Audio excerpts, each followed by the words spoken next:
Palestinians don't know how to build. Palestinians don't know how to give. All they know how to just receive, how to take donations, where the corrupt leadership takes all the money, all the aid, and the people will continue to be in poverty and despair. This is the game. The equation, blood for money. This is what it is. Whenever they run out of funds, they start sacrificing civilians by putting them in harm's way, by weaponizing them for global pity. This is the entire Palestinian game. This type of people who I cannot trust with their own children. How can I trust them with statehood? Gaza is a breeding ground. This is what Gaza is all about. The UNRWA, funded by Arab oil money for almost 50 years and more, they kept the refugee status. This refugee status created the reality of Gaza. The reality of Gaza is one of the most brutal realities in the world. Poverty, despair. It's the breeding ground for all extreme movements or groups funded by Iran or funded even by Russia, funded by China. Anybody can just jump on the wave of human tragedy. Take, for example, when Gazans were allowed at some point to come to our town, which I'm from the West Bank, it's about 100 miles away. I never been to Gaza prior to the October 7 war. But when the Gazans came to our town, which is a Christian town, within weeks, we start hearing for the first time in our town rape stories, violence, looting, all type of chaos. The people of Ramallah, the people of the West Bank simply said, we don't want Gazans coming here at all. And we kicked them out. And the Palestinian Authority did not allow Gazans to come. What I saw on October 7 was not just a surprise for me. I know the nature when people live in despair like this, and this is not Israel's fault. It's the fault of the United Nations that kept people in darkness and gave the advantage to so many terrorist entities, especially the Islamic Republic of Iran, to take advantage of such despair and to keep Israel on the edge and to keep this breeding ground to manufacture terrorism and violence. So, and they succeeded somehow. And now everybody, including the United Nations, blame Israel instead of saying it was our fault to keep the UNRWA and keeping the refugee status for 5 generations, where we created a situation where 20 people are sleeping in the same room with no hope, drowning in despair and poverty, while the Hamas leaders in Doha became billionaires and the Palestinian Authority leaders also became billionaires, taking advantage and exploiting the tragedy of Gaza. And today we are in the same position, where the rich will get richer and the poor will get poorer, and everybody would expect that peace is going to happen on its own. This is why I said from the beginning, and especially after October 7, I would never even consider the option that after October 7 and what we saw, that we must end the breeding ground, evacuate everybody. This is a humanitarian evacuation. Then after that, burn the nest. This is the correct strategy. President Trump understands this. And this is why from the beginning, when he came to office, he said that I want to relocate the entire population of Gaza. It's not because he wanted to take revenge from the Gazans, because he wanted to end the breeding ground. Now, things got complicated as he advanced in his government and in his presidency, because the world is not as simple as that. And now the Arab oil money is trying to basically influence the American foreign policy. And this is their financial jihad. This is what they've been demonstrating.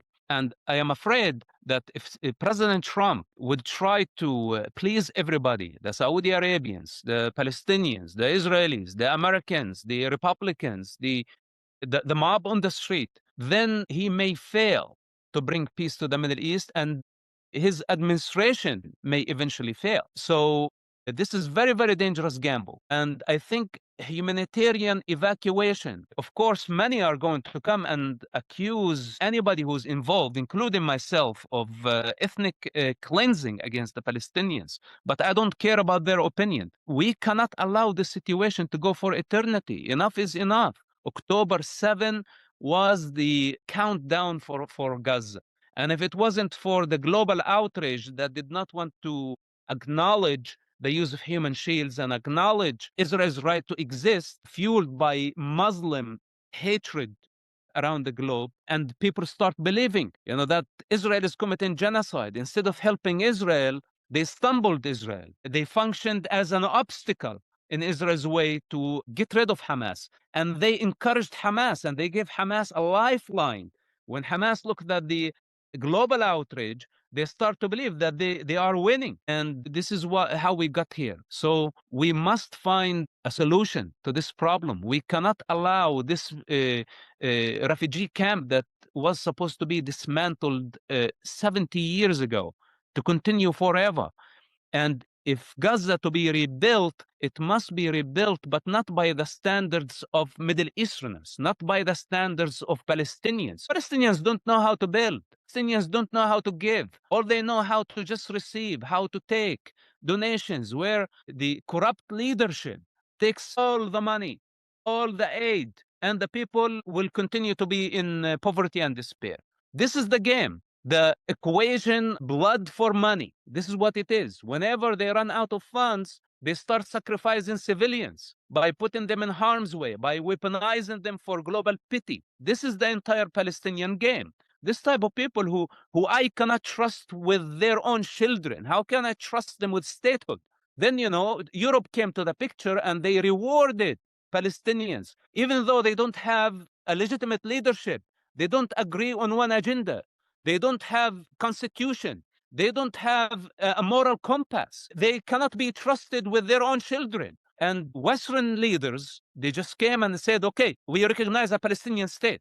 What does that even mean? You recognize a Palestinian state, you're basically legitimizing Palestinian barbarism. And in the meantime, delegitimizing the only democracy in the Middle East. How in the world this is going to solve the Middle East problem and end the war? I don't understand.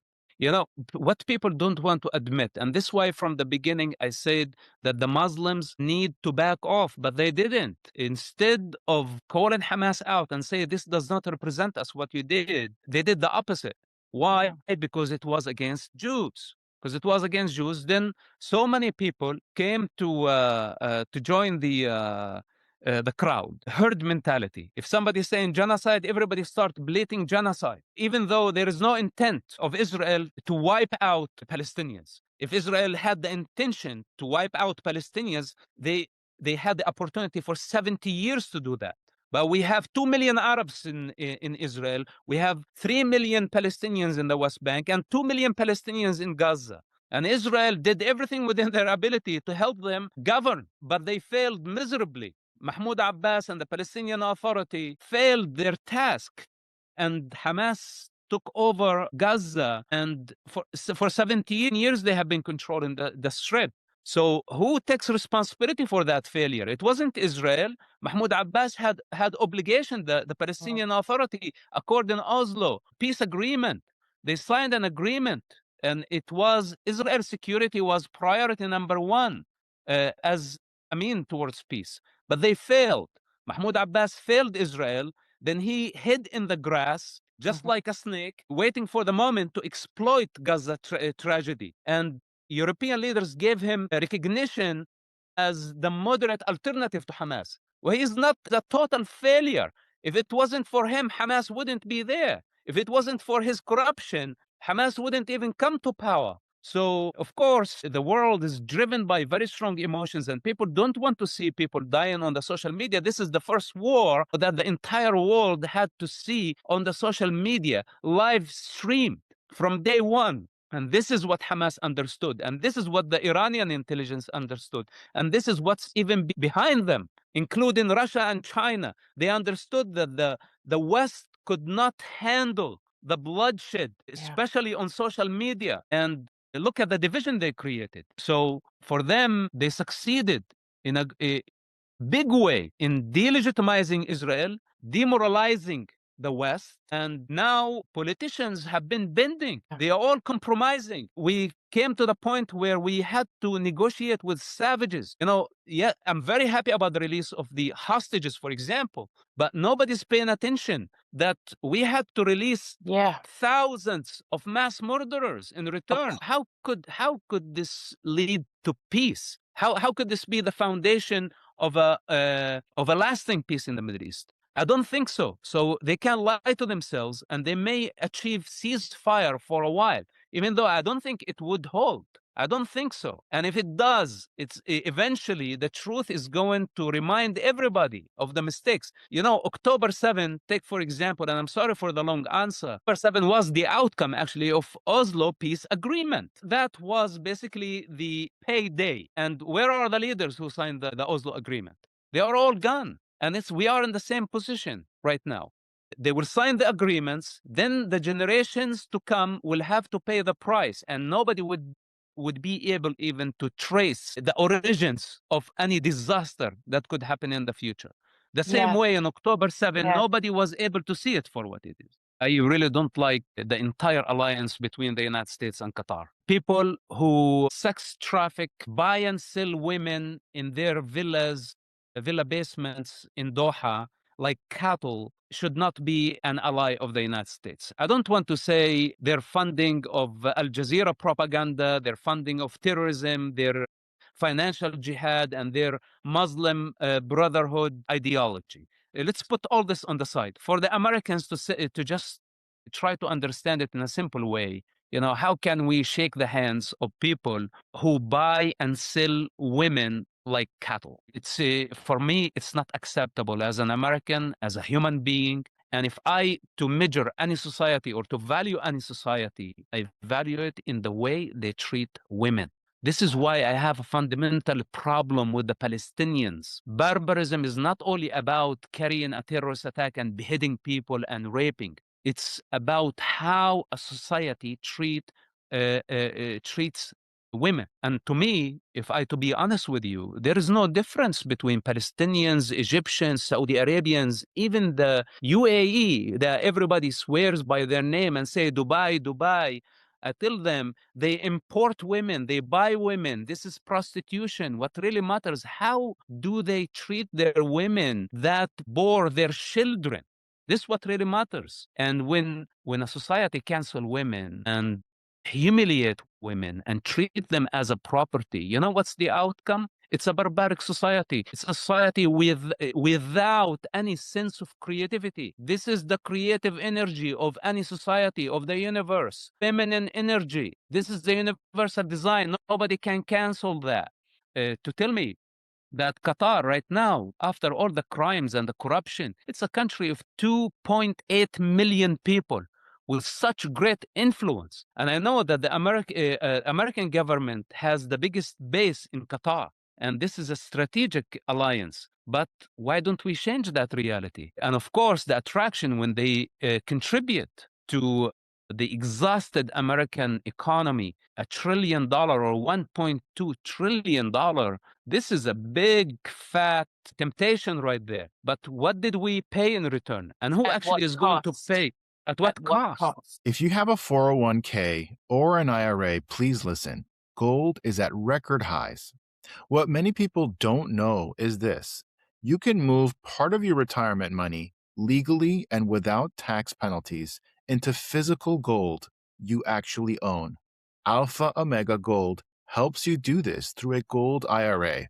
Your gold is real. It is stored safely. It is in your name. Learn more at ao.gold/stand. Alpha Omega Gold is our sponsor, and they proudly stand with Israel.